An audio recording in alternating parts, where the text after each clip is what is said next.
fait, je te dirais tout. Ça m'a permis de ralentir déjà.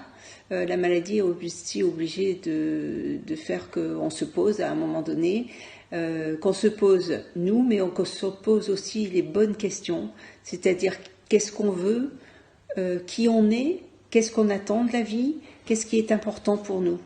Et je crois que la maladie m'a fait prendre conscience que j'étais pas réellement moi, j'étais dans le flot de la vie et je me laissais submerger par tout ce qu'il y avait.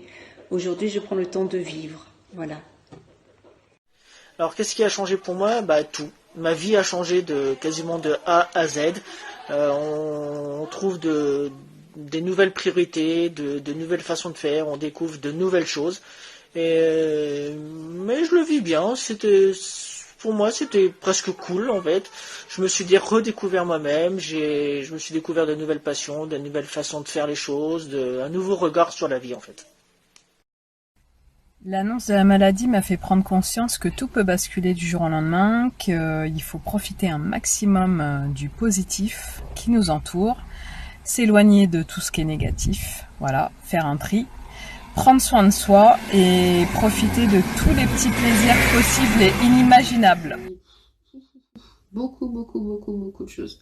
Alors de base, j'étais secrétaire dans le milieu social et c'est vrai qu'avec toutes les atteintes cognitives, je ne m'en sortais plus du tout. Les réunions, tout ça, je n'y arrivais plus. J'ai été un petit temps au chômage, ensuite j'ai repris une activité donc à Leclerc. Par contre, pareil, épuisement total, donc arrêt maladie. Et ensuite, je suis passée en invalidité. Donc j'ai dû réorganiser toute ma vie. Parce que forcément, on est jeune et on n'a plus de travail, quoi. Donc au jour d'aujourd'hui, en tous les cas, beaucoup de positifs parce que j'ai créé donc un groupe de yoga visio avec les gens de la team que j'anime et ça me comble. Sclérose en plaques, c'est de devoir faire le deuil sur sa vie d'avant.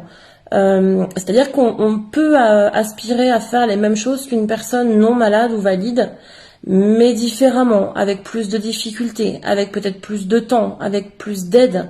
Et c'est peut-être le plus difficile finalement, c'est de faire son deuil. Et comme tout deuil, ça prend du temps et ça demande beaucoup d'énergie et parfois aussi de l'aide. Et je pense qu'il ne faut pas hésiter non plus à demander de l'aide pour faire son deuil par rapport à la CEP.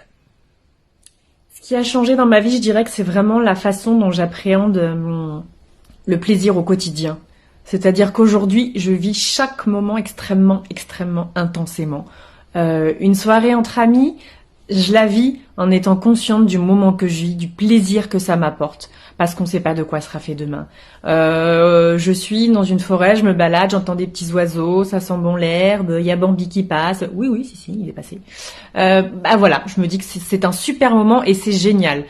Aujourd'hui, je trouve du plaisir dans les moindres petites choses de la vie. En fait, je profite vraiment de chaque instant. La maladie, ce qui a changé, c'était une grosse séparation avec mon mari, mais finalement qui a été bénéfique puisque ça m'a permis d'accepter la maladie et d'avancer et de voir la vie autrement. Voilà.